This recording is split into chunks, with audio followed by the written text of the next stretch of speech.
pour récapituler, vous voulez un échange sur le thème par qui de Jésus et de Mohammed l'humanité est sauvée, c'est ça?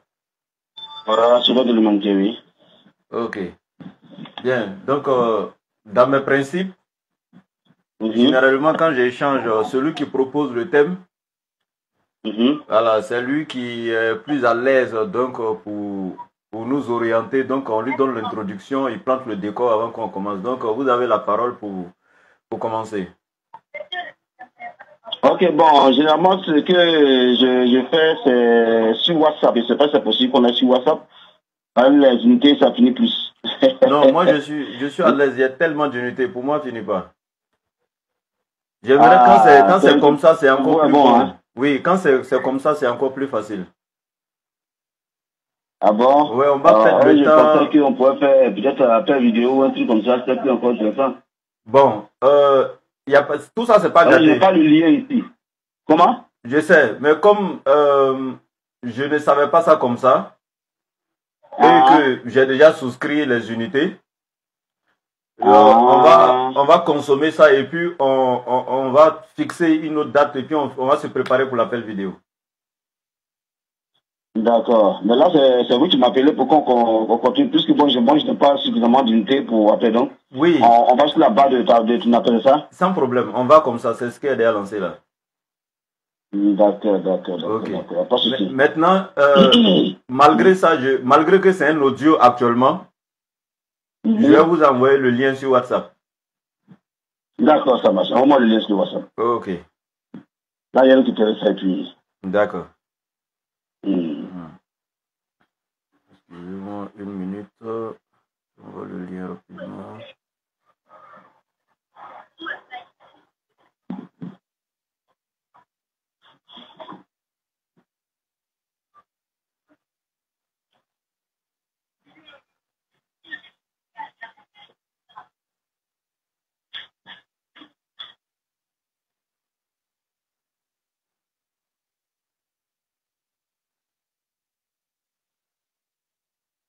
Je n'avais même pas encore enregistré votre numéro. Donnez-moi le nom, s'il vous plaît, pour que j'enregistre votre numéro sur WhatsApp.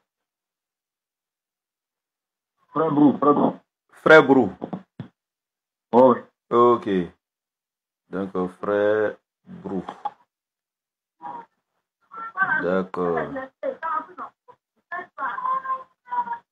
Frère Brou.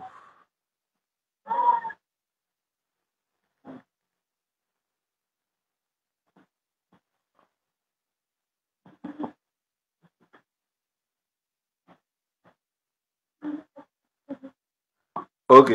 Vous avez le lien sur WhatsApp maintenant. D'accord. Ok, c'est parti.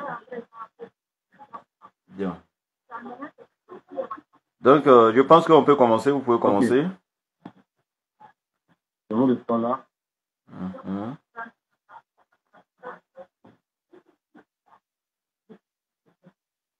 Vous me recevez? Oui, je vous reçois bien. 5 sur 5. Vous pouvez commencer. Ok.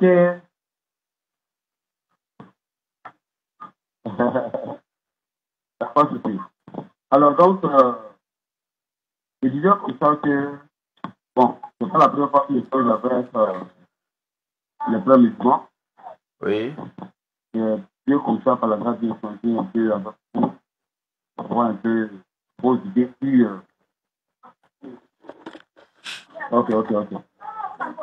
Donc, je disais comme ça que j'ai l'habitude d'échanger un peu avec des amis musulmans. Oui. Voilà, il faut partir d'échanger un peu avec vous. Ok. Pour que. Maintenant, dans le timing, hein. Moi, c'est pas ce timing. Bon, 2 minutes pour introduire. 10 minutes. Non, 2 minutes pour introduire. Ah, 2 minutes, d'accord. Donc, si tu arriver, tu m'arrêtes. Ok, il est 47 à 49. Voilà. Allez-y. D'accord. Donc, je dis comme ça que j'aime beaucoup gérer avec mes amis. Parce qu'ils ne sont pas ennemis, hein, ils sont des frères. Oui. Voilà, ils sont des frères, on ne peut pas s'entendre, mais je veux dire qu'il faut qu'on trouve la vérité. Voilà, on trouve la vérité. Voilà, ça c'est plus le fait. Voilà. Donc nous, après, c'est bien, nous disons comme ça que le salut se trouve dans le christianisme, non pas dans l'islam. Voilà. Que c'est à Jésus qu'il faut être sauvé, non pas par Mohammed. Volume Voilà. max. Comme la Bible a dit, c'est la fille, il y a des saluts en aucun autre, il n'y a que par lui seul. Voilà, donc c'est par Jésus que se trouve le salut. En dehors de lui, il n'y a pas de salut ailleurs. Je vous entends un peu mal, Donc, frère. Comment? Je vous entends un peu faiblement. Ok. Je vais me déconnecter pour voir. Voilà, vous me retenez maintenant? Voilà, maintenant c'est bon. D'accord. Donc je disais comme ça que, en tant que chrétien, nous disons que c'est pas Jésus qu'il faut passer pour être sauvé. Que ce n'est pas par Mohammed. Voilà, Mohammed, il est venu pour une mission, ça c'est du côté des Arabes que nous connaissons déjà tous. Mais Jésus est venu pour l'humanité. Parce que la Bible déclare qu'il n'y a de salut en aucun autre, si ce n'est que par Jésus seul. Nous devons être sauvés. Donc en dehors de Jésus, il n'y a pas de salut ailleurs. Et c'est ce que nous disons en tant que chrétiens. C'est pourquoi nous venons pour vous inviter à ce que vous soyez avec nous pour que nous puissions vraiment avoir tous le salut en un commun accord. Voilà. Donc, c'est un peu ça, mon introduction. Je n'ai pas trop polémiqué. Donc, j'aimerais qu'on rentre dans le vif du sujet. Ok.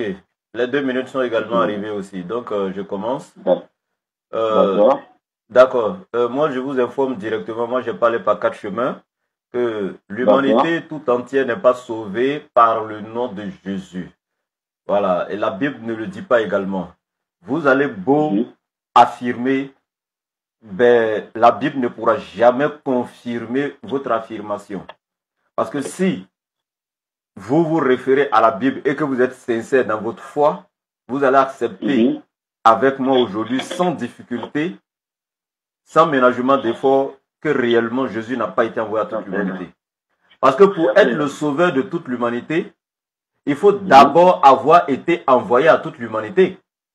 Mais si tu n'es pas envoyé à toute l'humanité, comment tu peux être le sauveur de toute l'humanité? Il y a des versets bibliques que vous allez m'expliquer ici.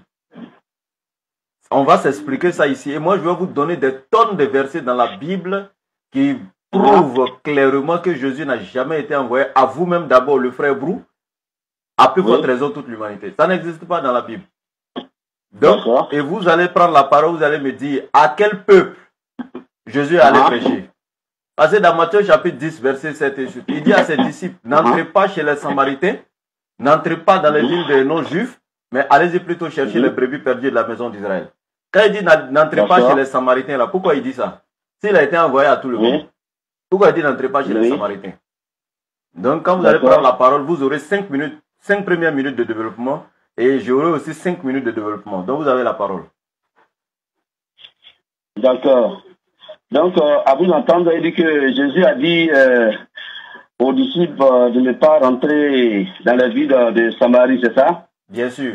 À vous entendre parler, c'est ça? Bien sûr. Voilà. D'accord, il n'y a pas de souci. On va aller à la lumière de la parole. Puis, effectivement, pourquoi il a dit, j'aimerais qu'on comprenne.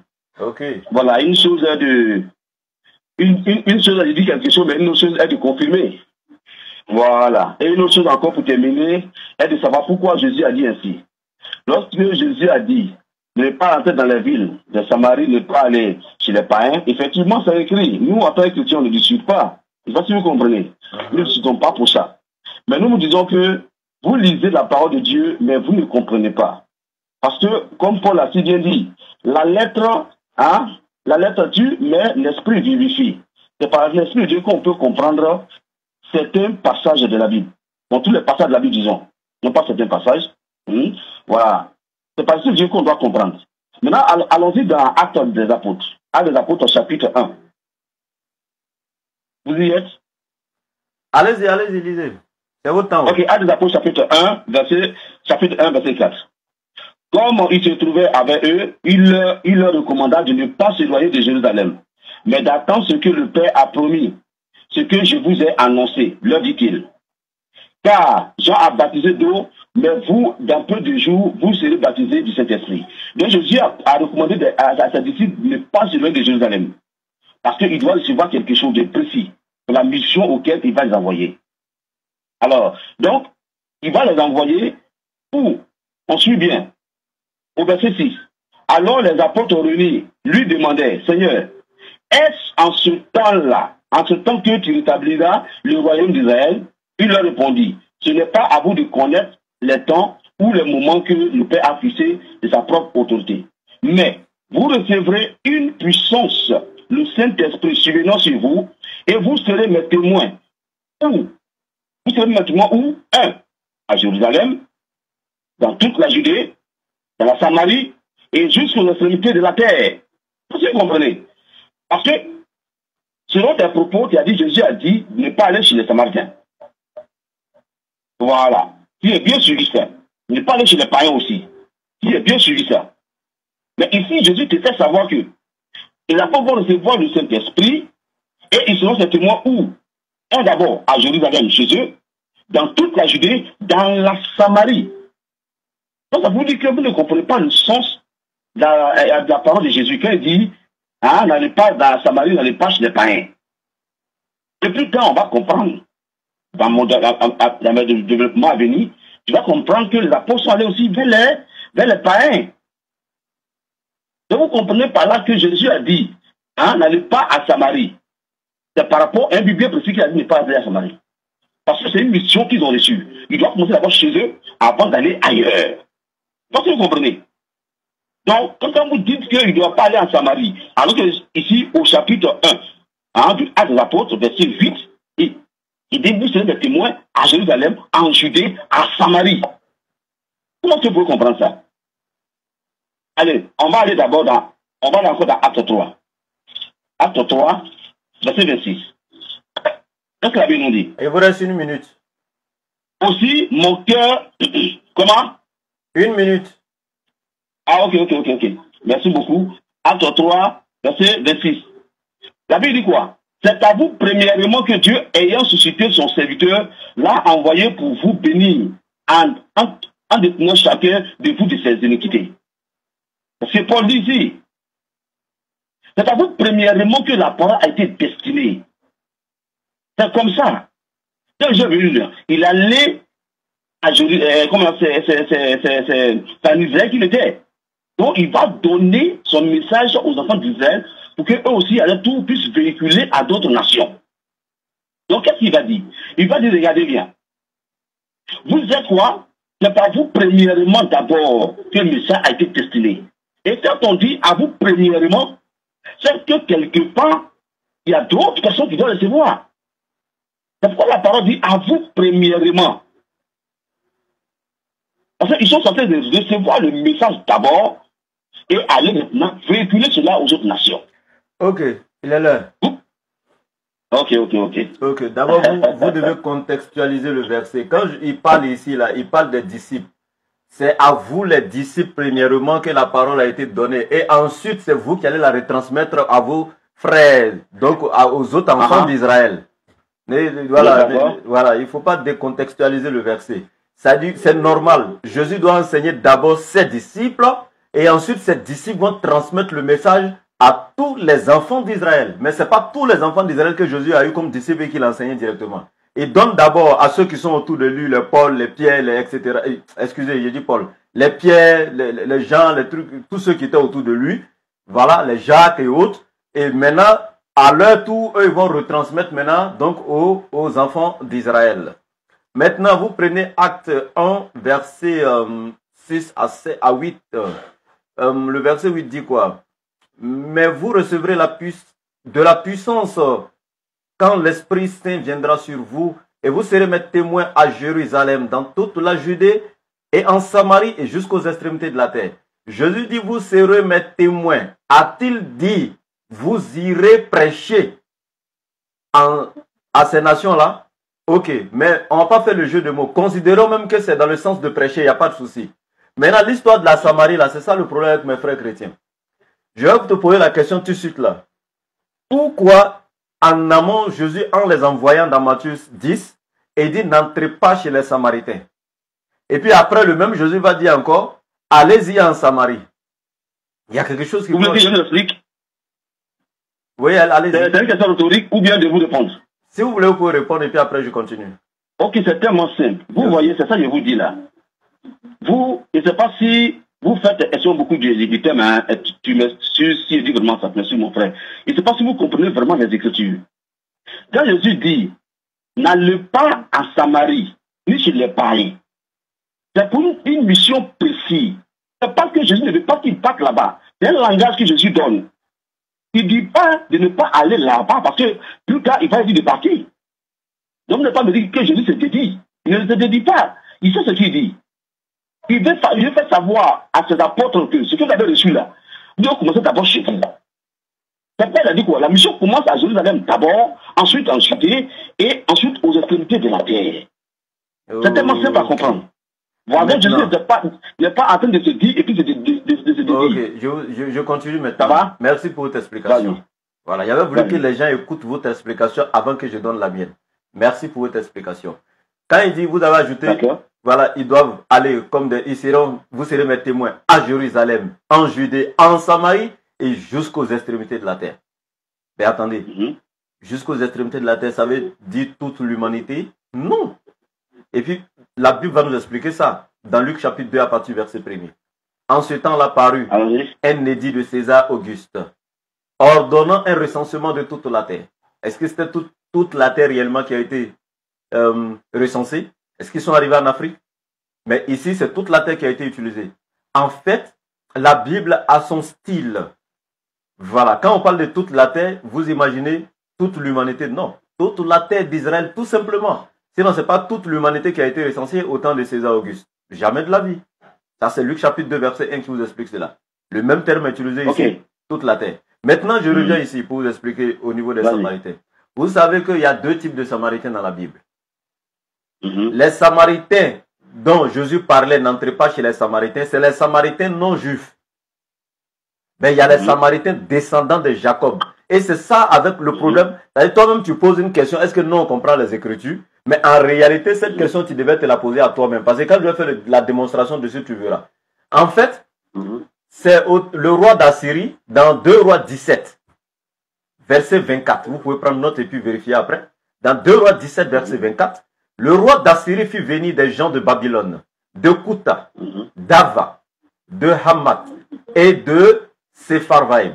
Il les fit habiter dans les villes de Samarie à la place des Israélites. Il prit possession de Samarie et habitait dans ces villes-là. Donc voici ce qui se passe. Un roi, il vient, il attrape tous les enfants. Bon, quand je dis tout, c'est trop dit.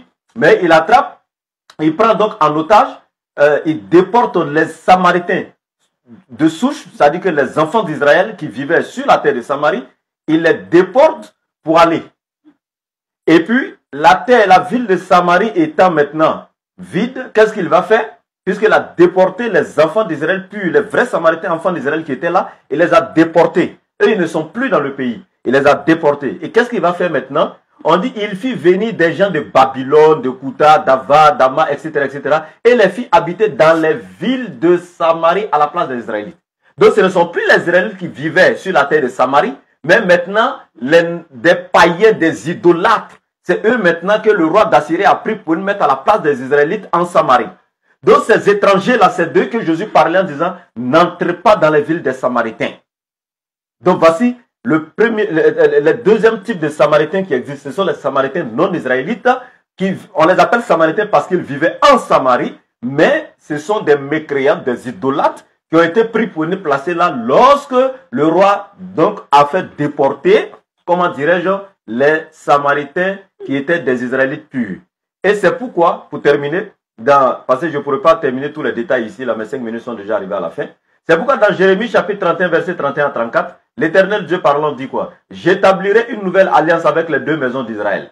Et quand il parle des deux maisons d'Israël ici, il parle de la maison d'Israël du nord, qui est la Samarie, qui a pour capitale la Samarie, et la maison d'Israël du sud, Juda, qui a pour capitale Jérusalem. Donc le royaume d'Israël a été scindé en deux après la mort de Salomon. Il y avait Israël du nord qui avait pour capitale la Samarie et Israël du sud, Juda, capitale Jérusalem. Donc Israël du nord, là, c'était des Samaritains. Mais comme ils ont été déportés, ces Israélites, ce sont maintenant des mécréants que le roi a pris pour nous faire habiter dans la ville des Samaritains. Donc Jésus, maintenant, montrant qu'il n'est pas venu pour les non-Israélites, va dire à ses disciples, n'entrez pas dans la ville des Samaritains, allez-y plutôt chercher les brebis perdues de la maison d'Israël. Prochainement, quand je vais prendre la parole, je vais te donner le coup maintenant de façon propre. Vous avez la parole.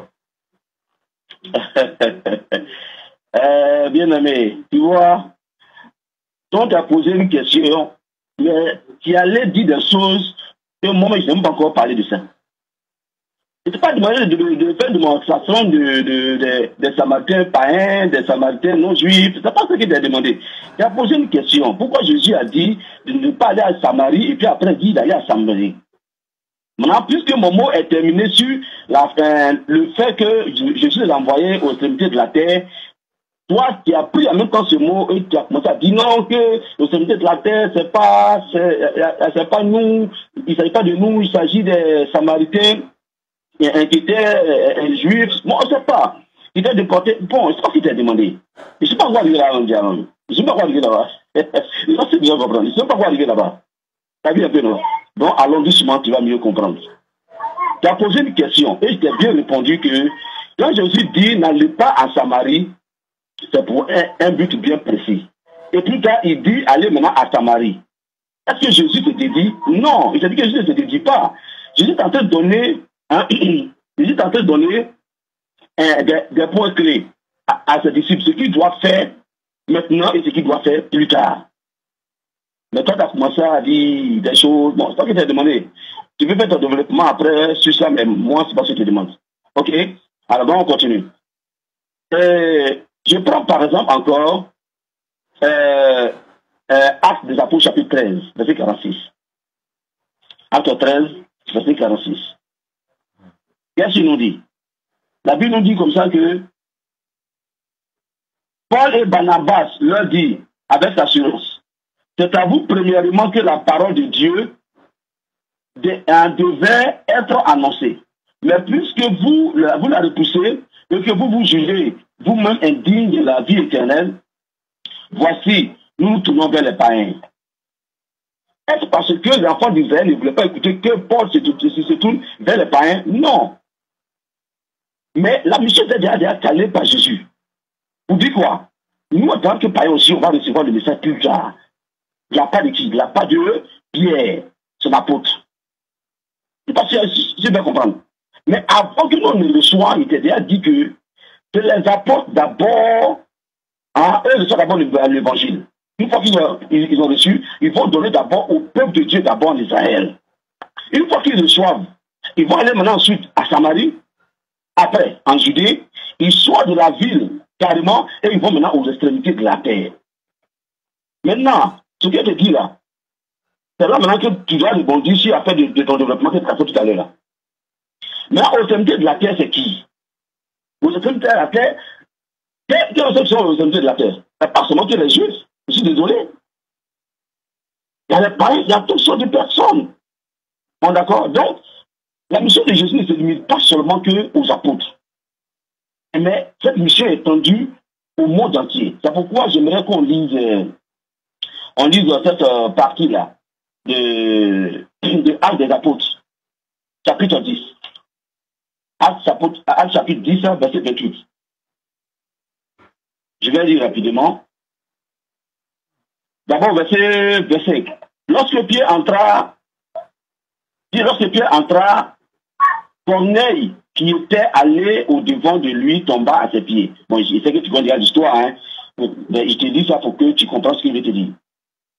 Tomba à ses pieds et se prosterna. Mais Pierre se leva en disant, lève-toi. Moi aussi, je suis un homme.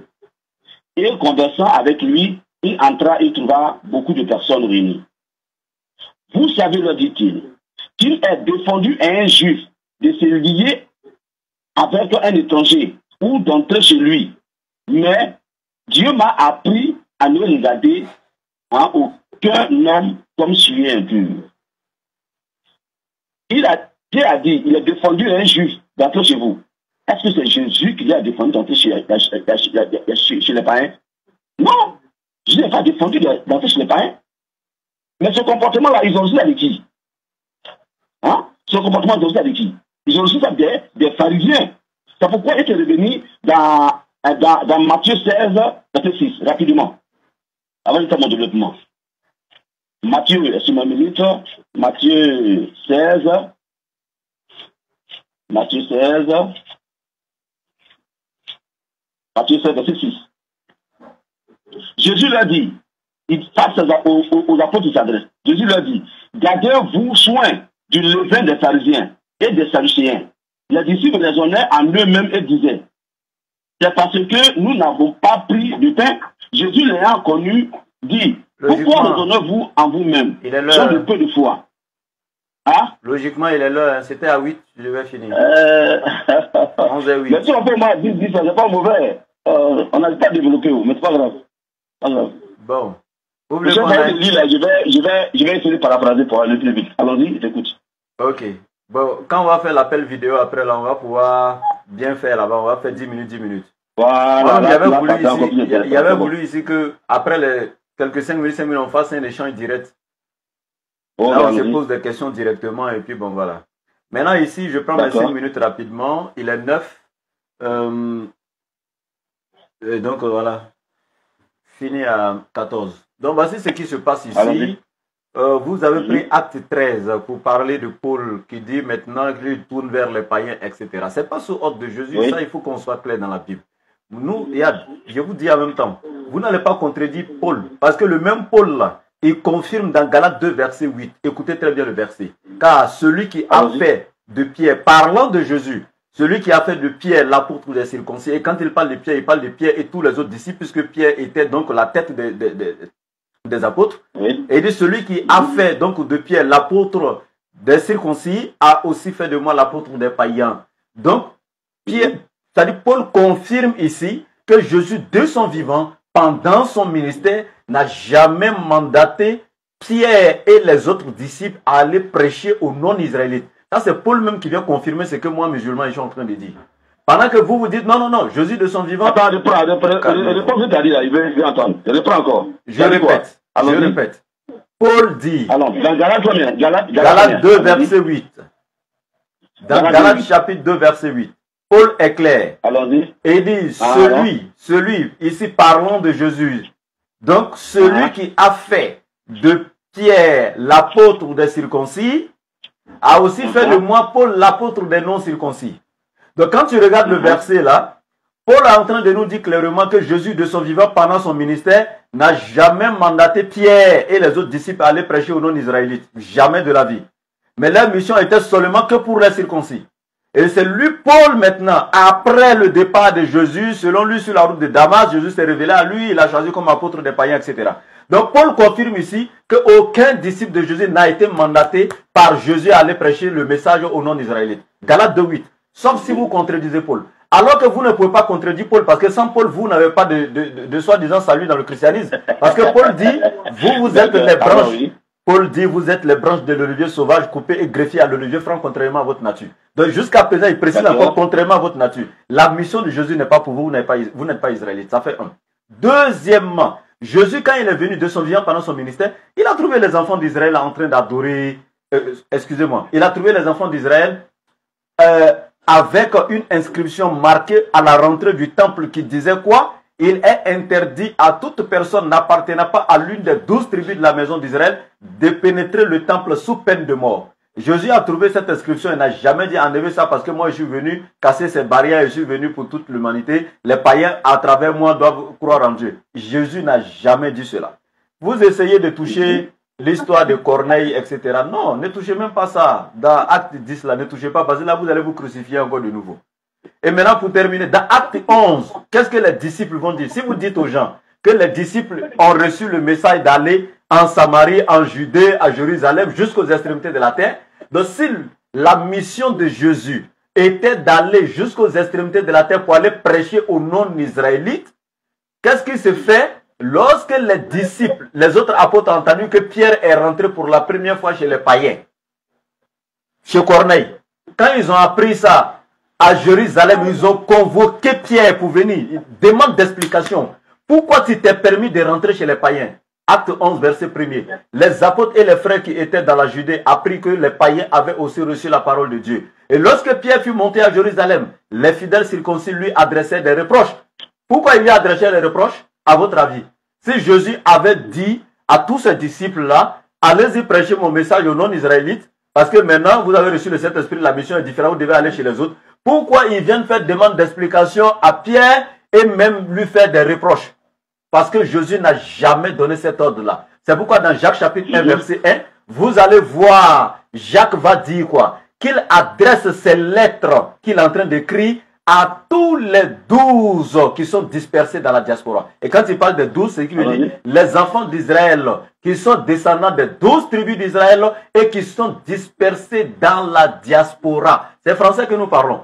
Donc, jusqu'aux extrémités de la terre, le message va parvenir, certes, mais à qui?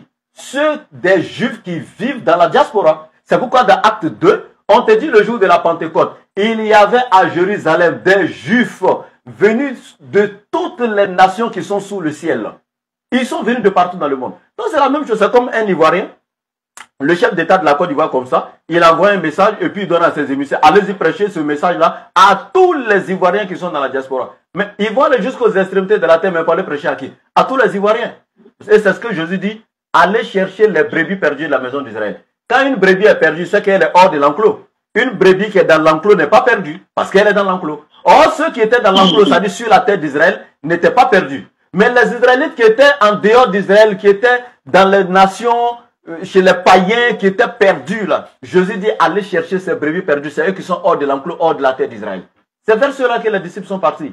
Il n'y a même pas de débat. C'est-à-dire que les versets que je cite là sont clairs. Je termine par quel verset? Acte 13 que tu as pris encore là. Toi, tu es resté en amont, moi je descends en bas. Au verset 23 de Acte 13. Qu'est-ce qu'il est dit? Il est écrit comme ça. C'est de la postérité de David que Dieu, selon sa promesse, a suscité un sauveur pour Israël qui est Jésus. Pour qui? Pour Israël. Pourquoi vous voulez étendre la mission du monsieur? Arrêtez ça. Les Samaritains, une fois de plus là, n'essaient pas de toucher leur histoire. Parce que quand je vais rentrer dans le développement là-bas, tu vas te perdre. D'abord, j'ai commencé, j'ai introduit, tu es déjà perdu. Donc, je m'arrête là. Vous avez la parole. Ok. Merci beaucoup, mon frère. Bon, tu as dit quelque chose que je vais te prendre au mot tout à l'heure. Allons dans Galates que tu as donné d'abord. Galates 2.8 là. Tu as la page, non? Je vais lire. Galates 2.8. Car celui qui a fait de Pierre la peau des circoncis a aussi fait de moi la peau des païens. Tu crois ce que Paul a dit? C'est votre temps de parole. Tu crois à ce que Paul a dit avant de continuer? C'est votre temps de parole. Comment? Ok. Donc, tu gardes comme question. Plus tard, tu vas répondre. Ok, voilà. Pour le moment, c'est une question rhétorique. Okay. Quand je prends la parole, me répondre plus tard. Oui, quand je prendrai la parole, je répondrai. Voilà, Paul a dit, car celui qui a fait de Pierre la peau des circoncis a aussi fait de moi la peau des païens. Première question. Est-ce que ce que Pierre et Paul disent ici là, tu crois à ça? Ça fait 1. Voilà, on continue. Dans Acte chapitre 11, que tu as donné tout à l'heure, je vais répondre léger la parole. Les apôtres et les frères étaient réunis. D'abord, bon, on dit le verset, il va rapidement. Lorsque Pierre est allé voir, excuse-moi encore l'équipe, il faut l'empêcher de, voilà. Lorsque Pierre est allé voir chez Corneille, où Dieu s'est révélé à lui, qu'est-ce qui s'est passé? Il a dit que ses frères, on dit quoi? Ses frères se sont opposés à lui. Ses frères sont opposés à lui. C'est la Bible. Et on dit quoi? Il a défendu à un Juif d'entrer chez eux. Mais toi, tu allais faire quoi là-bas? Maintenant, tu as défendu Pierre et les autres apôtres d'entrer chez les païens. Puisque Corneille était un païen. Et ce n'est pas lui seul, c'est toute la maison de Corneille. Il n'est pas seulement que le seul. Tu vois un peu, non? Tu vas voir même certainement, il y avait certainement d'autres ethnies qui étaient pleins dans ta maison. Mais ces personnes ont reçu le message de Jésus par la bouche de Pierre. Donc ces personnes sont posées. Ils disent, mais toi, tu es entré là-bas, tu allais faire quoi là-bas? Maintenant, ce qui vous tue, et ce que vous ne comprenez pas, allons au verset 18. Le verset 17 à verset 18. Je lis ça. Or, puisque Dieu leur a accordé le même don qu'à nous, ça c'est Pierre qui parle. Dieu a accordé aux païens le même don que nous ses disciples. Donc on a le même don. C'est à nous qui avons cru au Seigneur Jésus-Christ. Pouvais-je, moi, m'opposer à Dieu? La question qu'il pose à cette personne qui lui disait pourquoi il est rentré là-bas. Il demande à cette personne-là, est-ce que je pouvais m'opposer à Dieu? Pourquoi m'opposer à Dieu? Dieu m'a envoyé, il fallait qu'il fasse. Je ne veux pas accomplir cette mission. Au verset 18, il dit, après avoir entendu cela, ils se calmaient et ils glorifiaient Dieu en disant, qu'est-ce qu'ils ont dit? Dieu a donc accordé la repentance aussi aux païens. Mon ami, ça c'est un élément. Il donne même deux éléments même. Ça c'est encore un élément encore qui vient encore te faire savoir que même les païens doivent recevoir. Mais puisque dans la tête des Juifs, dans la tête des disciples de Jésus, eux là, ils se disaient que quoi? Jésus est venu uniquement que pour eux. C'est eux qui disent, ah, je suis d'accord avec ça. Mais eux, ils disent quoi dans la tête? Ils disent dans la tête que Jésus est venu pour eux. Donc les autres là, ils n'ont rien à faire, eux. Ils considèrent les autres nations comme des païens, comme des gens qui n'ont pas de... Voilà, qui ne sont pas considérés, on ne va pas les considérer. Je ne sais pas si tu comprends. Donc dans cette optique, ils vont dire à Pierre qu'il allait faire quoi là-bas. Attends, on ne peut pas rentrer là-bas. Mais après, qu'est-ce qui s'est passé? Ceux qui ont dit qu'il ne devait pas rentrer là-bas, ceux qui ont dit qu'il ne devait pas rentrer là-bas, ils ont glorifié Dieu de ce que la main de Dieu était sur les païens. D'après 1, on continue. Dans Matthieu, comment? 1 minute. D'accord, oui. Matthieu 24, 14. Matthieu 24, 14. Il y a tellement de versets, mais le temps ne permet pas, mais on va doucement. Matthieu 24, 14. Je vais le faire rapidement. Matthieu 24, 14. La Bible nous dit, cette bonne nouvelle du royaume sera prêchée dans le monde entier pour servir le témoignage à toutes les nations, alors viendra la fin. Cette nouvelle-là sera prêchée dans le monde entier à toutes les nations. Quand tu vois une nation, Dieu est rentré chez Corneille était païen, ceux qui étaient à sa maison étaient des païens, ils ont reçu le message. Nous aussi, en tant que païens, on doit recevoir le message. Je ne sais pas pourquoi elle dit même affaire de Paul, pour dire que Paul est apôtre des païens. C'est pourquoi on rentre là d'abord. Et tout est rentré, si le temps nous permet. On prend maintenant Marc 16, verset 15. Marc 16, verset 15. Qu'est-ce que la Bible nous dit? Il est l'heure. Je pense rapidement. Oh, fais-moi de lire ça rapidement, s'il te plaît. Marc combien? Fais-moi de lire ça. Marc 16, verset 15. Puis il leur dit, allez par tout le monde et prêchez la bonne nouvelle à toute la création. Je sais où toi tu veux en venir, mais je t'attends sur ce passage-là, tout de suite là. Je t'attends même dessus tout à l'heure. Je sais que tu as dit quelque chose, mais j'attends ça tout à l'heure. À toute la création. Tu as peur quoi? Est-ce que je ne suis pas la créature? Est-ce que je ne suis pas la créature de Dieu? Je ne suis pas la créature de Dieu. Il dit, je sais que tu as dit quelque chose, mais je t'attends. aujourd'hui. Merci. Ça dit, toi-même, tu dois inverser. Et puis tu crées ma réplique encore. Et c'est moi qui ai parlé. D'accord, merci beaucoup. Moi, je vous connais. Le frère Brou. Je vous connais, donc j'attends ça. D'accord. Bon, c'est pas par là que c'est pas par là qu'il allait commencer, mais bon, comme tu veux qu'il commence par là, je suis obligé de commencer par là.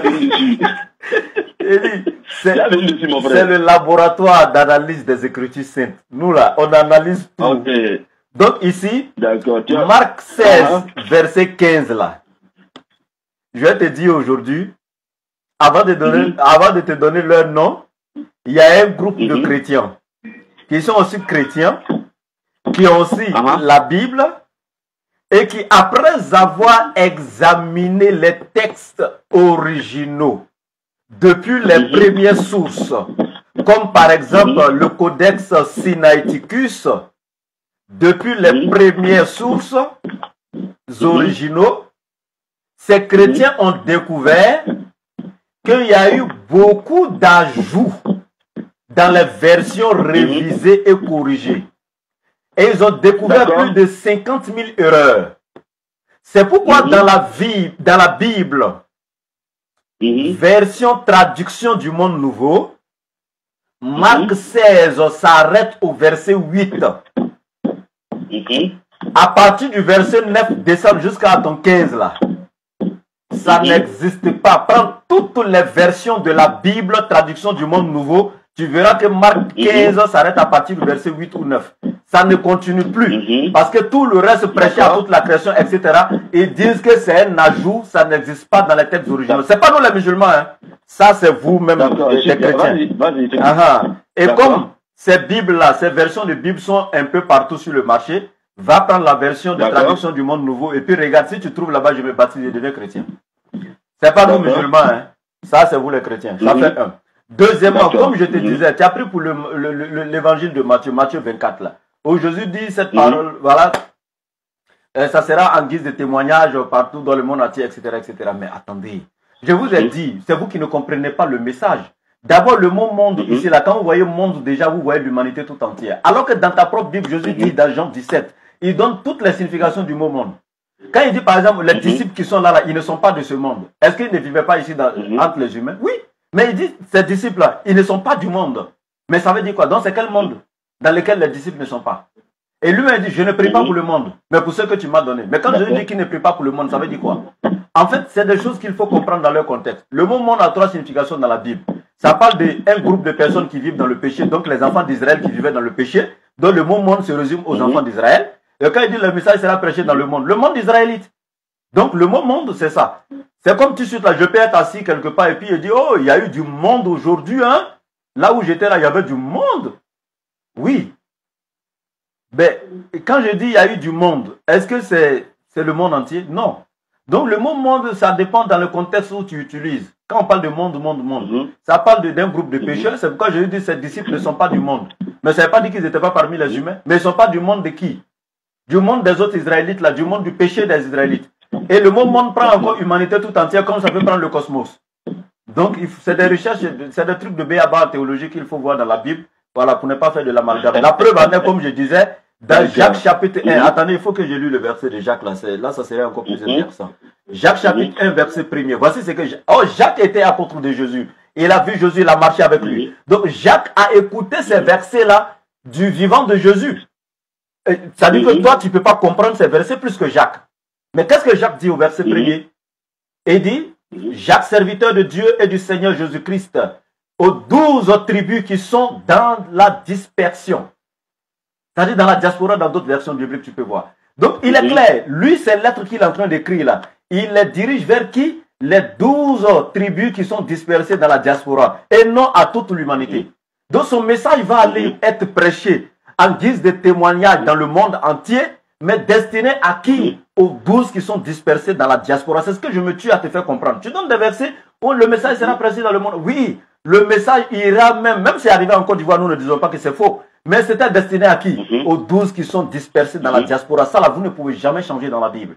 Maintenant, quand vous me posez la question, est-ce que je crois à ce que Paul dit, etc., etc. Quand il dit dans Galates 2:8, celui qui a choisi Pierre pour les circoncis, de même, moi, il m'a choisi aussi de même pour les incirconcis. Est-ce que je crois? Je dis non, attends, j'explique tout simplement. Moi, je ne suis pas la parole de Paul, je suis la parole de Jésus. Donc, quand Paul vient confirmer Jésus, c'est vrai. Mais quand il vient contredire Jésus, c'est faux. Maintenant, dans quel cas ici? Jésus, lui, il avait déjà mandaté Pierre et les apôtres à prêcher qu'aux circoncis. Dans Matthieu chapitre 10, comme je le dis au verset 5 à 7, Jésus l'avait déjà fait. Dans Matthieu 15, 24, il avait été clair lui-même, je n'ai été envoyé qu'aux brebis perdues de la maison d'Israël. Donc, dans plusieurs versets. Donc, quand Paul vient dire que Jésus a choisi Pierre pour les circoncis, il confirme Jésus et donc il n'y a pas de problème. Mais là où il ajoute, c'est le même Jésus qui l'a choisi maintenant pour les incirconcis. Je ne peux pas confirmer ce que Paul dit parce que Jésus de son vivant n'avait pas annoncé qu'après son départ, non, vous ne comprenez pas ce que je dis. Vous ne comprenez pas. Quelqu'un peut venir prendre une parole, c'est-à-dire que vous avez dit comme vérité, et puis ajouter un surplus dessus qui est faux. Ça c'est clair. Et donc ça c'est naturel. Quelqu'un peut prendre ta parole, ta vérité là, il va la prêcher et puis ajouter quelque chose que toi tu n'as pas dit. Toi-même quand tu vas écouter, tu as dit non, ça là je reconnais que j'ai dit ça, mais l'autre là, je reconnais que je n'ai pas dit. Donc je répète. J'ai dit, je ne dis pas que ce que Paul a dit de lui-même, c'est faux. Je pèse mes mots. Mais au moins, Paul est venu confirmer quelque chose que Jésus avait déjà dit de son vivant. Maintenant, ce qu'il a ajouté, que Jésus l'a choisi lui-même comme apôtre pour les incirconcis, il a dit ça, Jésus de son vivant n'avait jamais prêché cela, qu'après son départ, il allait choisir quelqu'un comme apôtre des incirconcis. Donc Paul ne vient rien confirmer en ce niveau-là, ce que Jésus avait dit. Parce que Jésus n'avait jamais dit ça. Là, ça vient de Paul lui-même. Maintenant, je ne peux pas m'imaginer que Paul va passer du vivant de Jésus. Paul était encore un gamin, il avait 8 ans. Du vivant de Jésus pendant son ministère. Mais quand Paul s'est autoproclamé apôtre et autres, les disciples de Jésus vivaient encore. C'est-à-dire que Jésus ne revient pas donner ce message à Pierre ou à tous ceux de son vivant qui ont marché, qui ont lutté avec lui. Hein. Mais c'est à Paul quelque part là-bas qui va lui donner sa mission. C'est tout ça là. Et Jésus nous avait déjà prévenu, je m'arrête là. Et il dit dans l'évangile de Matthieu, l'ennemi viendra s'aimer livrer dans le champ de blé. Et c'est ce que nous voyons aujourd'hui. Mon frère, tu n'as pas été gentil envers moi, hein, franchement. Comment? Il faut qu'il dise ça, et tu dises ça en clair. Tu n'as pas été gentil avec moi. Par rapport à quoi? Quand j'ai pris Matthieu 24 là, quand j'ai pris Matthieu 24, verset 14, je reviens dessus encore. Matthieu 24, verset 14. Tu n'as pas été vraiment gentil. Aïe, comment? Si tu avais suivi ce que j'ai dit là, tu n'as pas suivi d'abord. J'ai dit, je vais t'expliquer. D'accord, je t'écoute. Je prends Matthieu 24. Comment? Je t'écoute. Voilà, allons-y. Matthieu 24, verset 14. La Bible dit quoi? Cette bonne nouvelle du royaume sera prêchée dans le monde entier. Est-ce qu'elle dit que c'est dans le monde? On dit dans le monde entier. Entier, ça veut dire quoi? C'est tout le monde.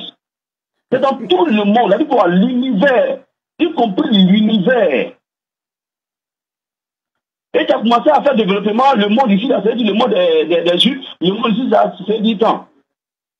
On n'a pas cherché à comprendre la fin de cette parole. Quand il parle du monde ici, là, selon ce contexte, sauf si tu dis, je suis d'accord avec toi, tu dis pas, je suis d'accord avec toi, parce que quand on parle de monde, il existe plusieurs types de monde.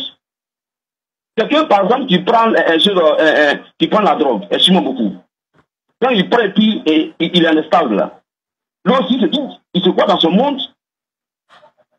Donc, il existe plusieurs types de monde, mais selon le contexte. Alors, dans le contexte, on ne sort pas du contexte. Le contexte de Matthieu 24, 14 dit, Jésus envoie ses disciples où? Dans le monde entier. Juste envoie ses disciples dans le monde entier. Sachant que Pierre est un apôtre de Jésus, il est allé voir, connaître qu'il n'est pas juif, qui est païen. Non seulement lui, mais toute sa maison qui est païen. C'est que le message est destiné aux païens. Est-ce que ça c'est difficile à comprendre? Il t'a dit au début que les disciples reçoivent le message, ça c'est normal. C'est à eux que le message est destiné d'abord. Et le mot a été clair, hein? L'apôtre Paul a été clair, il dit, c'est à vous premièrement que cela a été destiné. Quand on dit premièrement, c'est en secondo.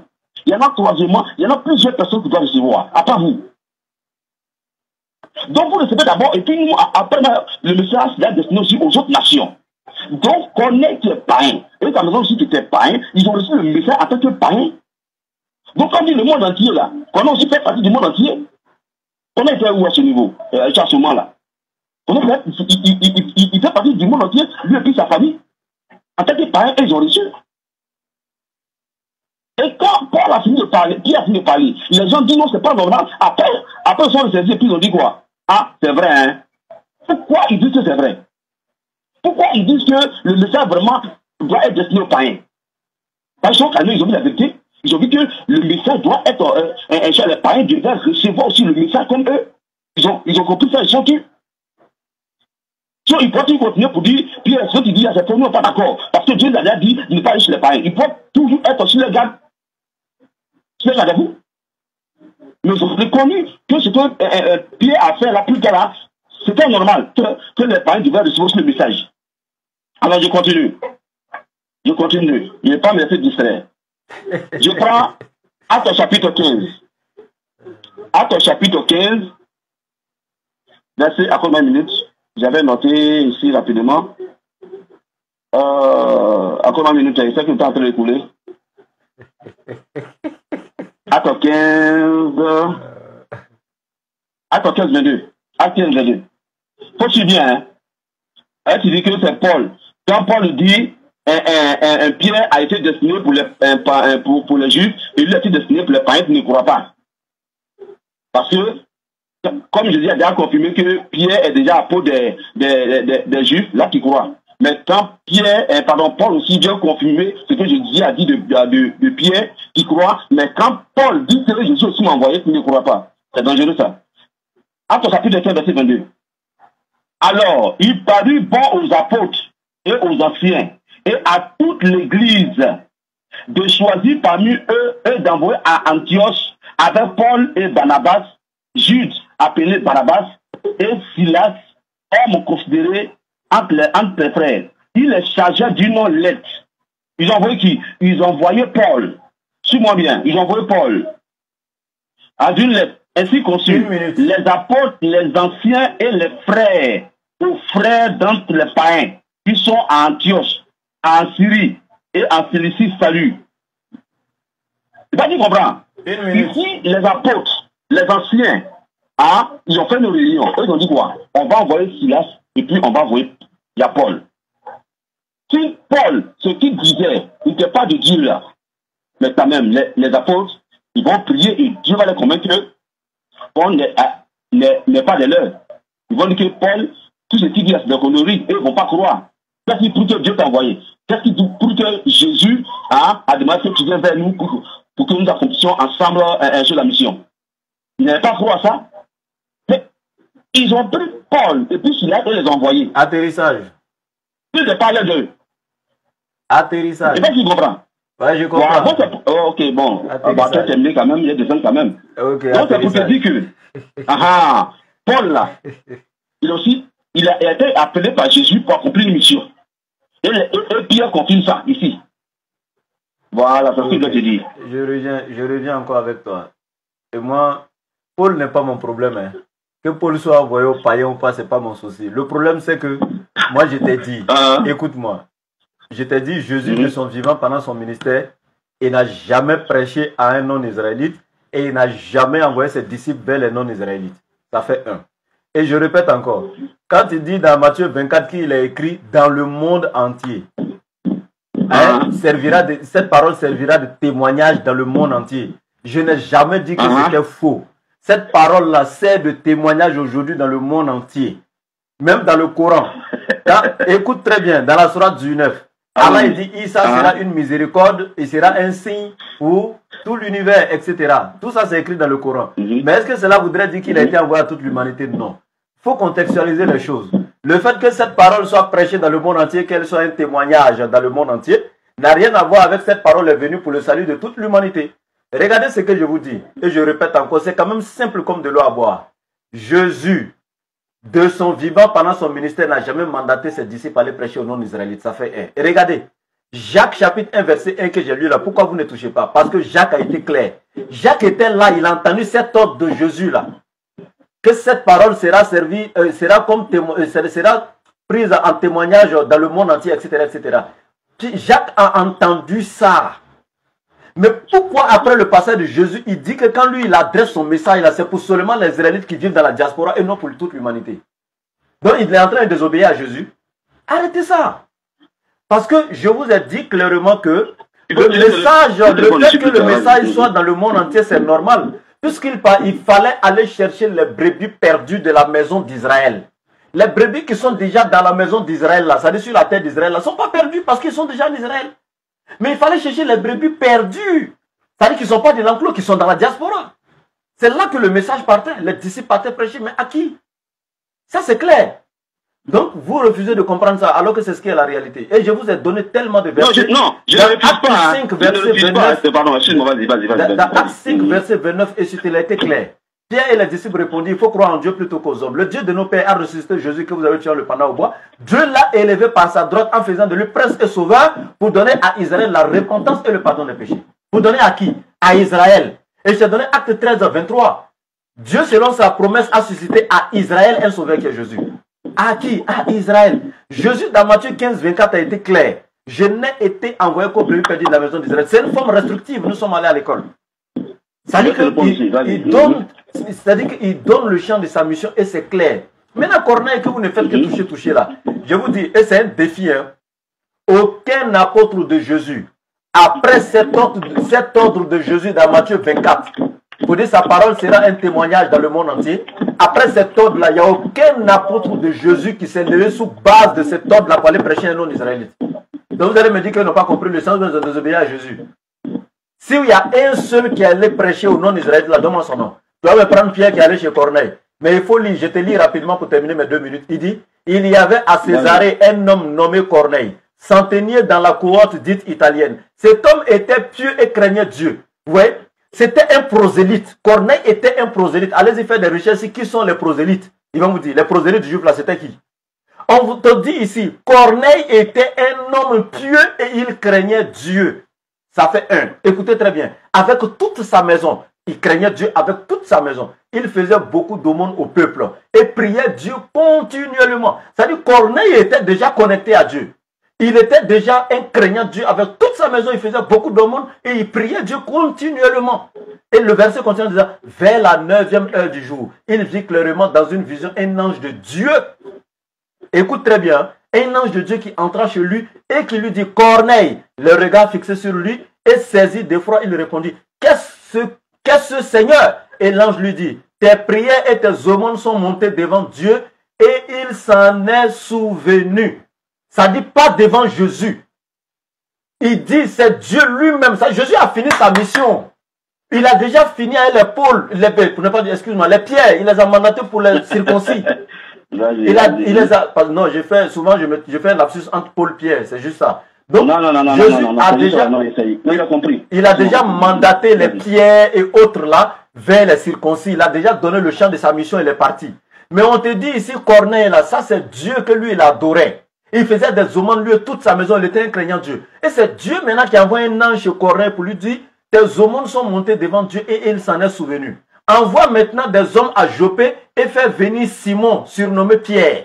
Et c'est Dieu maintenant qui envoie son ange pour dire à Corneille de faire appel à Pierre. Et non Pierre lui-même qui s'est levé pour aller prêcher à un païen. Pierre ne s'est jamais levé lui-même pour aller prêcher à un païen. Mais c'est l'ange de l'Éternel qui est apparu et qui a dit à Corneille que Dieu a écouté tes prières parce que tu es un craignant Dieu et tu l'adores continuellement. Envoie un de tes serviteurs aller à Joppé pour aller chercher Simon surnommé Pierre.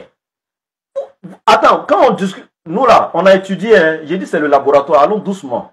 Donc je répète et je termine, aucun disciple de Jésus ne s'est levé sous ordre de ce verset Matthieu 24 pour aller prêcher un non-israélite. Ça n'existe pas. Et c'est un défi. Vous avez la parole. Ok. Mon frère, on parle tourner en rond. J'aimerais qu'on ait aux questions-réponses. Ok, donc allons au Tikotak. Voilà, on va non, j'ai fini d'abord ça et puis on va aller un peu sur ça. Ok. Tu as vu un peu, non? Regarde un peu. Tu as parlé de quoi? Tu as dit qu'on est quoi? Il est un prosélyte. Bien sûr. C'est ça? Bien sûr. C'est ça, non? Oui. Voilà. Maintenant, la définition de prosélyte, là, dans mon temps, vous me donnez sa définition de prosélyte. Je vous ai dit d'aller faire des recherches. Je ne vous donne pas tout ça cadeau comme ça. Non. C'est maintenant qu'on est là. Vous ne savez pas, on va revenir une prochaine fois et tu vas la définition de prosélyte, là. C'est moi, j'ai donné. Est-ce que je peux donner quelque chose que je ne connais pas? Mais c'est à vous-même. Si vous êtes en train de débattre avec quelqu'un sur un thème, ce qui veut dire vous maîtrisez ces paramètres-là. Si en tant que chrétien, tu ne connais pas la définition de prosélyte, c'est que ce n'est même pas la peine de débattre avec moi sur ce thème-là. Non, c'est même pas la peine. Ce que tu vas dire, parce qu'il y a qui tu connais vraiment. Je dis. Maintenant, allons-y. C'est moi qui ai donné, mais je dois te donner. Okay. Il faut entrer celui qui a donné et puis me demande s'il ne connaît pas. C'est moi qui ai été le premier à te dire de me définir.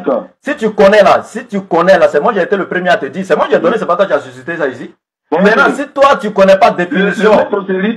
Le mot prosélyte, il est sur Google. Parce que je ne connais pas, j'avais, selon mes recherches, j'avais trouvé le mot.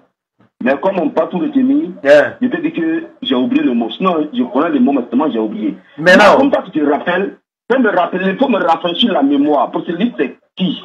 Maintenant, moi, je suis franc. Hein? Écoute, oui, il n'y a pas de souci, je vais te donner la définition. Maintenant, ici, là, regarde, le verset même va te donner les détails déjà. Regarde ici, on dit, il y avait à Césarée un homme nommé Corneille, centenier dans la cohorte dite italienne. Cet homme était pieux et craignait Dieu avec toute sa maison. Il faisait beaucoup d'aumônes au peuple et priait Dieu continuellement. Vous voyez, d'abord, on va te démontrer après que Corneille encore était juif. Hein. Moi-même, je vais te démontrer ça par A plus B. Ça, c'est encore dans les sources chrétiennes. Dans les sources des livres écrits par les historiens chrétiens, là, les grands chercheurs de la Bible, ils ont démontré que Corneille était encore juif. Ça fait un. Mais maintenant, ici, là, On te dit, il y a des gens qui vivaient en Israël, hein, qui se sont naturalisés, qui ont accepté la religion juive, qu'on n'a pas refusé d'ailleurs. Ok, c'est dans mon temps, dans mon temps. J'explique. Vous avez demandé une explication, je suis en train de... Ah, ok, bon, j'explique. Et comme tu expliques, vas-y. C'est pour ce là, hein, ça? Bien sûr. Donc, il y a des gens qui vivaient en Israël.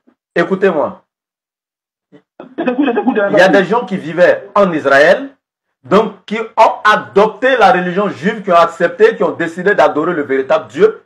Même si le message n'a pas été envoyé à eux, ils sont là-bas, en Israël, parmi les Juifs, ils ont adopté la religion, ils ont prié, ils ont adoré Dieu avec les Juifs, mais il y avait quand même des limites. Eux, il y a des endroits du temple où ils ne devaient pas arriver, que c'est seulement les Juifs qui pouvaient aller là-bas. Mais ils étaient là greffés à la religion juive en étant en train d'adorer Dieu. Et Corneille faisait partie de ces personnes-là. Donc ceux-là, ils n'ont rien à voir avec les païens qui sont dans les nations et autres, ou bien qui adorent les idoles, vers qui Jésus allait les envoyer. J'ai compris ce que tu veux dire. Mais puis tu as raconté là, ton fait, tu dis là, moi je sais qu'il y a des gens qui sont naturalisés juifs. Mais concernant Corneille là, il n'était pas juif. Mais moi je te dis selon des sources chrétiennes.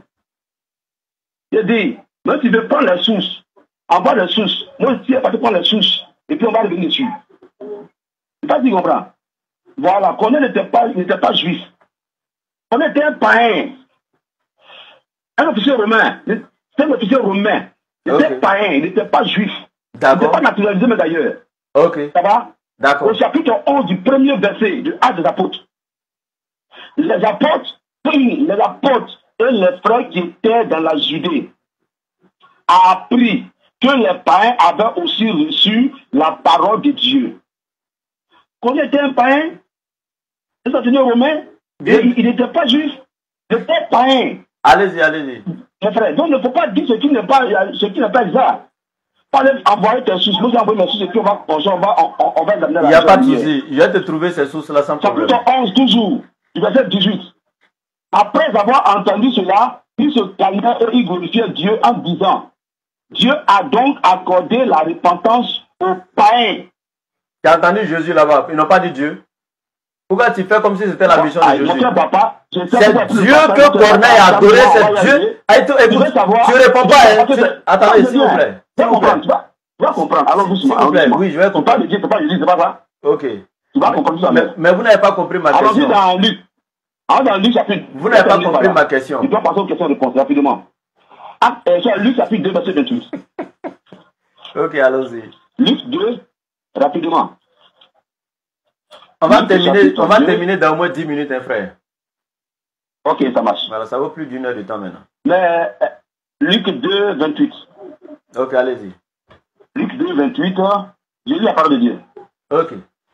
Il a reçu dans ses bras, béni Dieu. D'abord, pour que tu comprennes, il sait que tu sais de qui il s'agit de Simeon. Je sais très bien. Que Jésus est né, voilà, il a pris dans ses mains. Qu'est-ce qu'il dit? Il vint au temple poussé par l'esprit, et comme les parents apportaient le petit enfant Jésus pour accomplir à son égard ce qu'ordonnait la loi, il le reçut dans ses bras et bénit Dieu et dit, maintenant, Seigneur, tu laisses ton serviteur s'en aller en paix, selon ta parole, car mes yeux ont vu ton salut. Mes yeux ont vu ton salut. Salut que tu as préparé devant tous les peuples. D'accord, n'en est-il pas un peu? Ouais. Tous les peuples. Oui. Lumière pour éclairer les nations. Bien sûr. Et gloire d'Israël, ton peuple. Hey. Toute nation et tout peuple. Tu es en train de te contredire toi-même, quoi. Hein? Non, je ne comprends pas. Je vais dire quoi? Le salut le salut dont parle ce Simeon ici, il s'agit de quoi? Le salut des âmes. Attends. Le salut des âmes. Donc, il glorifie Dieu de ce qu'il ait pris Jésus dans ses mains. Et Jésus est bienvenu. Parce que Jésus est venu apporter le salut à Israël, à tous les peuples et à toutes les nations. Pardon, je veux rectifier quelque chose ici. Pardon. On fait une notion à Israël d'abord. Pardon, je veux rectifier. Pardon, je veux rectifier quelque chose ici. Pardon, c'est ta Bible, il ne faut pas jouer les Écritures. Pardon. Il y a ce qui est écrit. Il y a ce qui est écrit. Maintenant, Seigneur, écoute. Maintenant, Seigneur, tu laisses ton serviteur s'en aller en paix, selon ta parole. Car mes yeux ont vu ton salut. Salut que tu as préparé devant tous les peuples. Lumière pour éclairer les nations. Et gloire d'Israël, ton peuple. Regarde. Il n'a pas commencé par Israël, ton peuple, avant d'aller vers les nations et les peuples. Regarde ce qu'il fait. Il dit, salut préparé devant tous les peuples, lumière pour éclairer les nations et gloire d'Israël, ton peuple. Regarde l'enseignement qui a été donné gratuit. D'abord, l'Éternel Dieu lui-même, avant que Simeon parle, là, il y a ce que l'Éternel Dieu lui-même va dire. Dans Matthieu chapitre 1, verset 21. Parlant à Joseph, ne laisse pas Marie ta fiancée, car l'enfant qu'elle porte la vient du Saint-Esprit. Elle enfantera un fils à qui tu donneras le nom de Jésus, car c'est lui qui sauvera son peuple de ses péchés. Tu allais à l'école, les pronoms possessifs, mon, ton, son, ma, ta, sa, maître. Il dit son peuple. C'est au singulier. Attends, calmez-vous. Je n'ai pas fini. Regarde, quand le médecin fait l'injection, il ne faut pas trop bouger. Ça va te blesser. Calmez-vous. Ça fait mal, mais calmez-vous. Donc ici, il dit son peuple au singulier, pas au pluriel, ça fait un. Dans Matthieu chapitre 2, verset 6, il dit, ô toi Bethléem, terre de Juda, tu ne cèdes pas la plus petite parmi les villes de Juda, car de toi sortira un chef qui fera paître Israël, mon peuple. Ça fait 2 fois. Maintenant, regardez, quand on a dit ici, salut devant tous les peuples, lumière des nations là. Toi, tu ne savais pas que les enfants d'Israël sont divisés en 12 tribus et chaque tribu était appelée peuple comme nation. Et les 12 tribus étaient appelées des nations. Et la Bible va t'expliquer cela dans Ézéchiel chapitre 2 à partir du verset 3. Il dit au prophète Ézéchiel, tu vas pas me dire Ézéchiel était envoyé à toute l'humanité. Donc, il dit à Ézéchiel, fils de l'homme, je t'envoie vers les enfants d'Israël, virgule, vers ces peuples rebelles, virgule, qui sont révoltés contre moi. Donc, il dit, je t'envoie vers les enfants d'Israël, virgule, vers ces peuples rebelles. Les enfants d'Israël étaient appelés des peuples, les 12 tribus ont toujours été appelées des nations. Mais pourquoi vous faites ça, mon frère? Tu as fini, non? C'est ta Bible qui parle. Tu as contredit la Bible. Attends, écoute-moi. Ce que tu as dit là, est-ce qu'il y a discuté? Non, mais tu ne peux pas discuter parce que c'est la Bible. Je dis, ce que tu dis là, je suis d'accord avec. Israël là, Jésus est venu pour Israël. D'accord. Mais c'est Israël qui est quand on parle de les peuples, là, les nations, là, on parle toujours d'Israël. Écoute d'abord. J'écoute. Alors, tu peux comprendre? J'écoute. Il est venu pour Israël. On est d'accord. Mais on te dit après Israël, les autres nations en suivent. Je vais te relire. Comme toi, tu dis m'enseigner. On va t'enseigner. Tu te souviens? Je reprends encore de ne passer, puis c'est fini. Monsieur Brou. Attends. Luc, chapitre 2, 38, 28, 31. Je reprends encore une fois. Il dit, il le reçut dans ses bras, bénit Dieu et dit, maintenant Seigneur, tu laisses ton serviteur s'en aller en paix, selon ta parole, car mes yeux ont vu ton salut. Salut que tu as préparé devant tout le peuple. Ouais. Attends, suis-moi bien. Je te suis.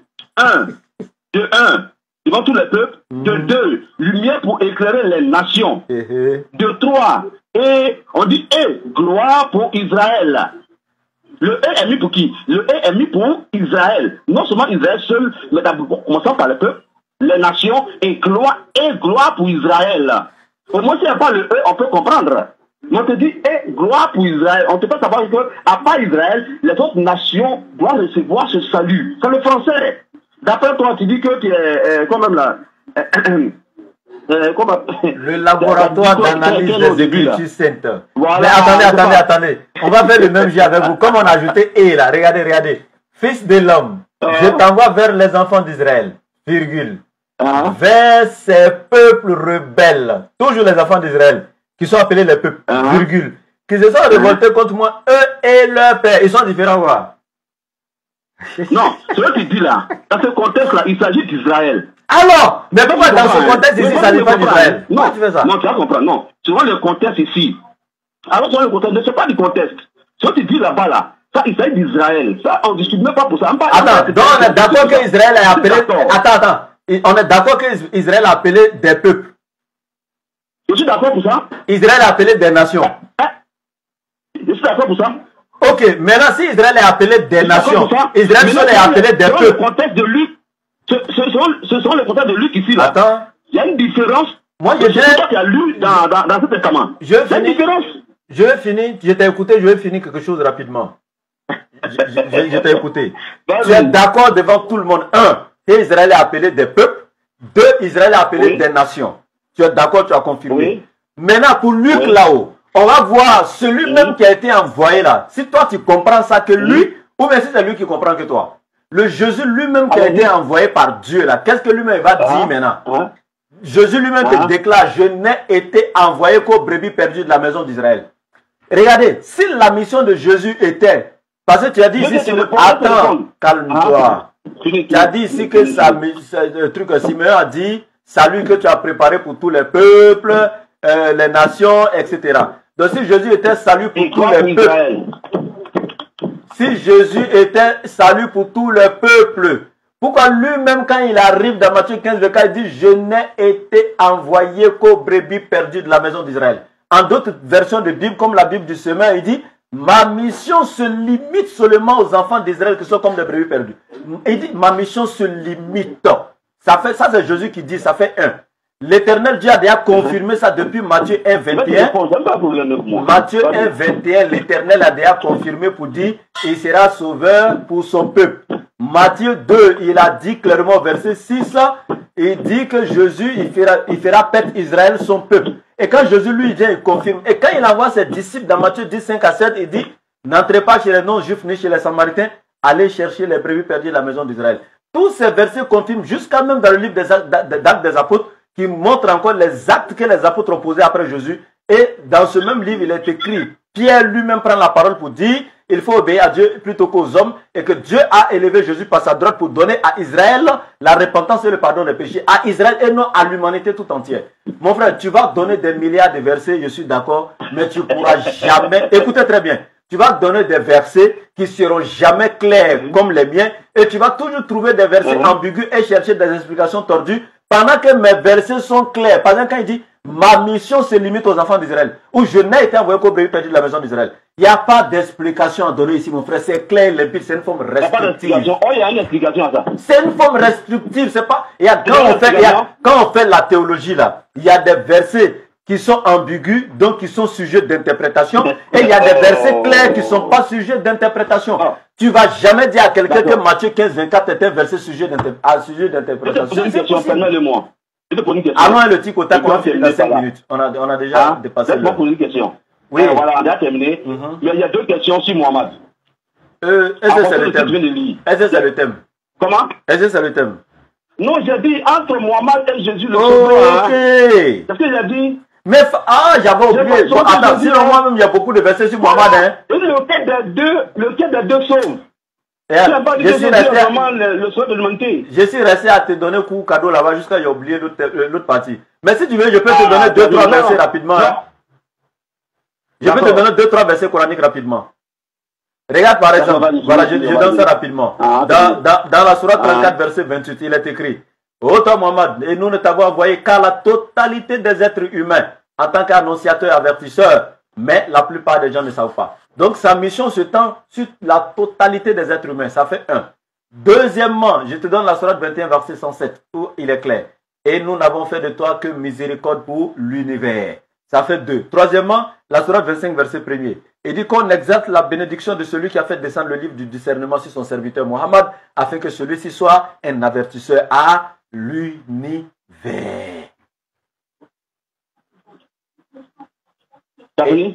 Et bon, je termine avec ce que le bourreau Mohammed lui-même il a dit. Donc je termine avec Mohammed lui-même, dernier verset, sourate 7, verset 158, où il dit, ô homme, moi Mohammed, je suis le messager d'Allah envoyé à vous tous, sans exception. Jamia, je m'arrête là. Jamais un verset. Allons dans surat 6, verset 114 à 107. Allez-y. Comme tu as le Coran, bon, j'ai le Coran, mais comme ça, c'est dans mon portable, il n'arrive pas à lire à cause de la communication. Tu peux lire ça pour moi. Surat 6, verset combien? Tu dis à ça. 6, verset Surat 6, 104 à 107. Combien? Et puis tu m'expliques ça. Surat combien? Surat 6, ayat 104 à 107.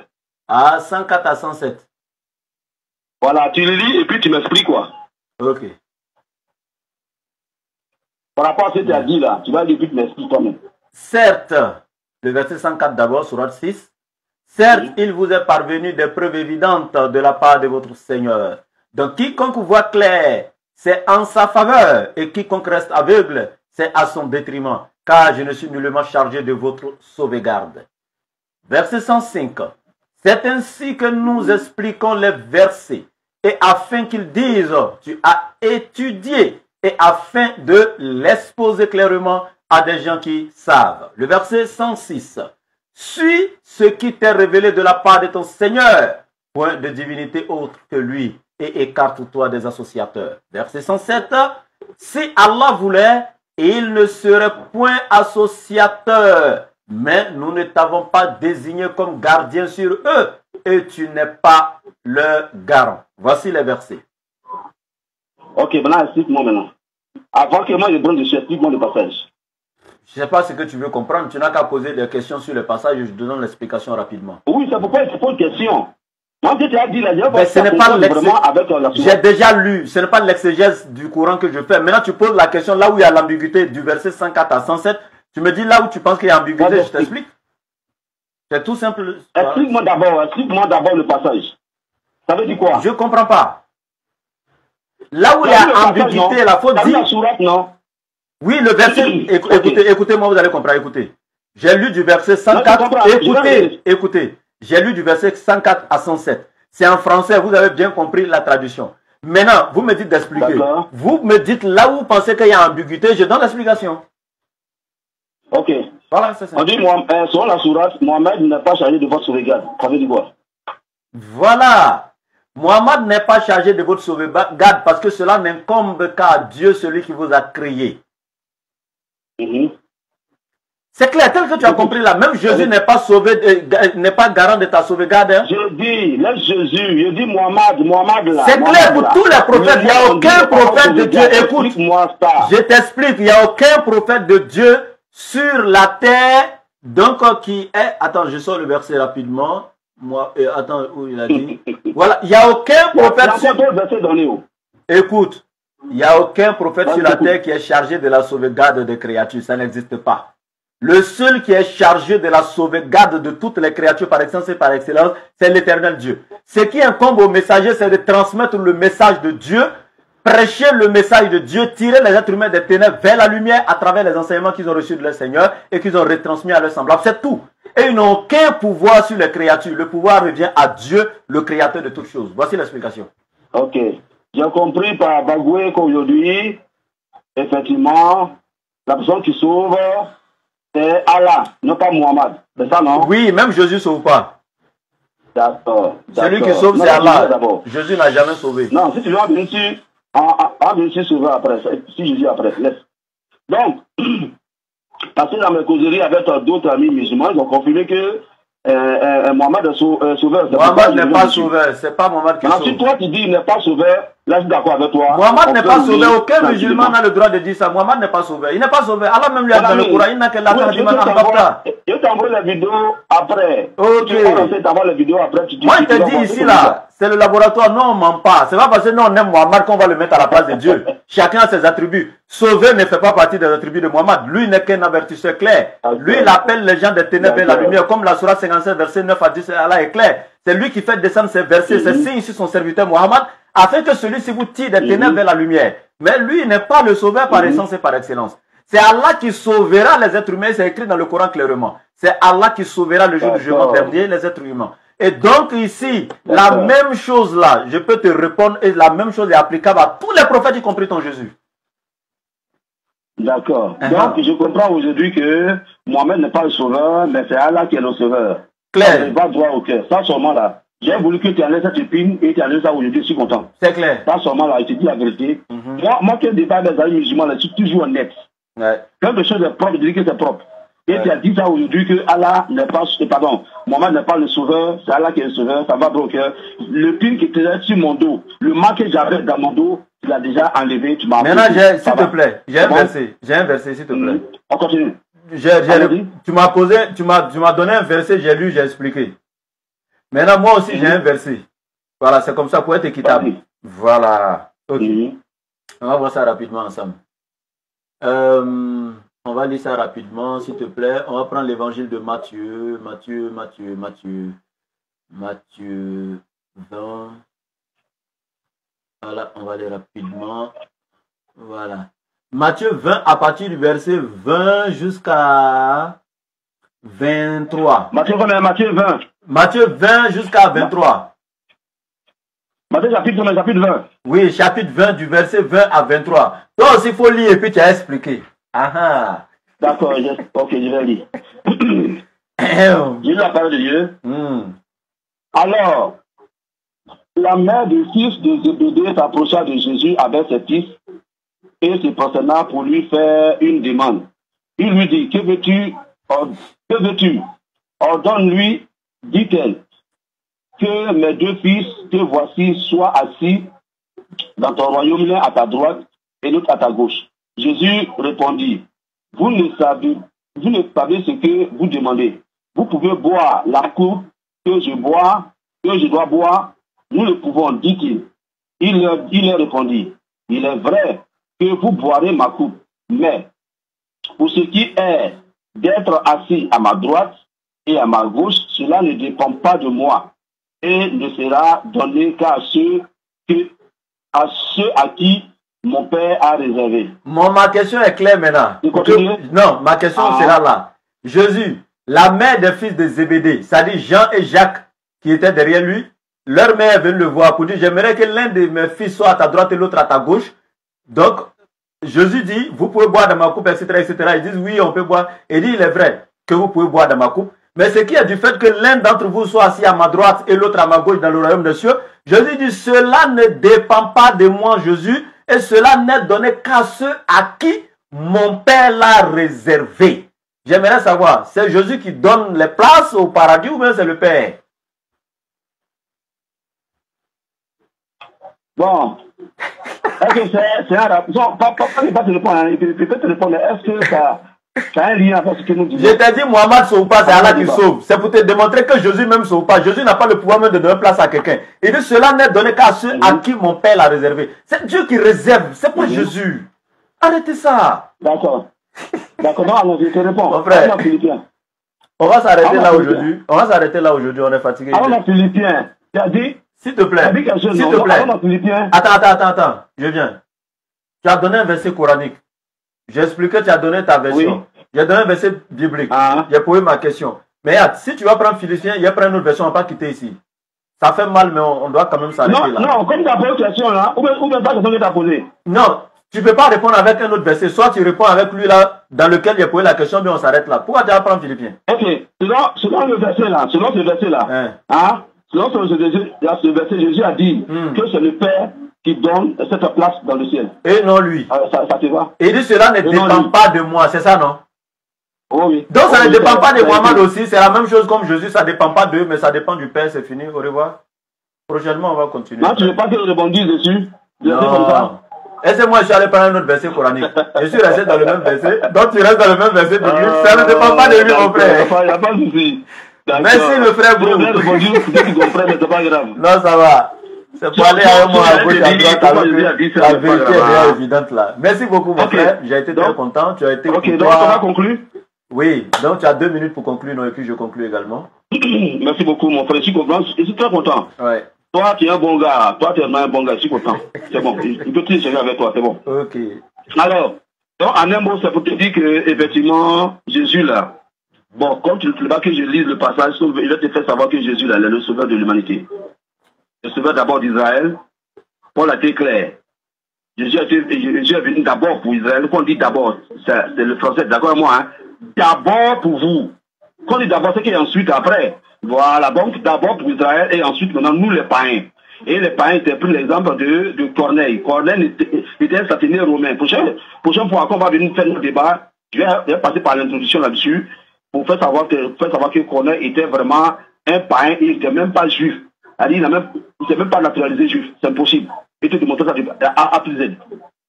Donc, ça veut dire que Jésus est venu pour que nous, en tant que païens, nous puissions recevoir le salut qu'il a donné à son peuple. Voilà, ça fait un. De deux, encore pour terminer, quand on parle des peuples, on parle des nations, Israël aussi appelé des nations, ça ne se convient pas. Mais selon le contexte qui est donné dans Luc chapitre 2, verset 28 à 31, où Seigneur a dit, mais Dieu envie ton salut qui t'a parlé pour les nations, pour les peuples et pour Israël. Donc d'abord Israël, ensuite les autres nations aussi vont recevoir. Atterrissage. Donc en un mot, pour dire que Jésus là, atterrissage. Il est pour que nous aussi, en tant que païens, puissions recevoir la vie éternelle. Atterrissage. Non seulement aux Juifs, mais à nous aussi. C'est bon, Abrou. Parole. Ça va? Merci. Ok, donc je termine rapidement avec trois trucs. Voilà, l'éternel Dieu, c'est lui qui a envoyé Jésus. Pour être sauvé de l'humanité, j'ai été clair, il faut d'abord avoir été envoyé à toute l'humanité. Dans la Bible, Dieu qui envoie Jésus prépare même son champ de mission avant sa naissance en disant clairement qu'il sera sauvé pour son peuple Israël et non pour toute l'humanité. Ça fait un. Jésus, quand il vient, il doit confirmer ou infirmer ce que Dieu a dit, mais il a plutôt confirmé. Dans Matthieu 15, 24, il dit, je n'ai été envoyé qu'au peuple perdu de la maison d'Israël. Et quand il envoie ses disciples de son vivant pendant son ministère dans Matthieu chapitre 10, il dit, n'entrez pas chez ceux qui ne sont pas juifs et n'entrez pas dans les villes des Samaritains, mais allez plutôt chercher les brebis perdues de la maison d'Israël. Donc avec ces versets-là, moi je suis ce que Jésus a dit. Je ne suis pas ce que mes frères pasteurs disent. Moi, c'est ce que Jésus a dit qui m'intéresse. Point barre. Maintenant, je vous informe ici que ma fille chérie, ma première fille, Natacha Yanouch, doit se marier le jeudi 22 février à Abidjan. Donc, je vous invite tous officiellement, tous ceux qui sont en Côte d'Ivoire. Oui, il faut aller, il faut venir.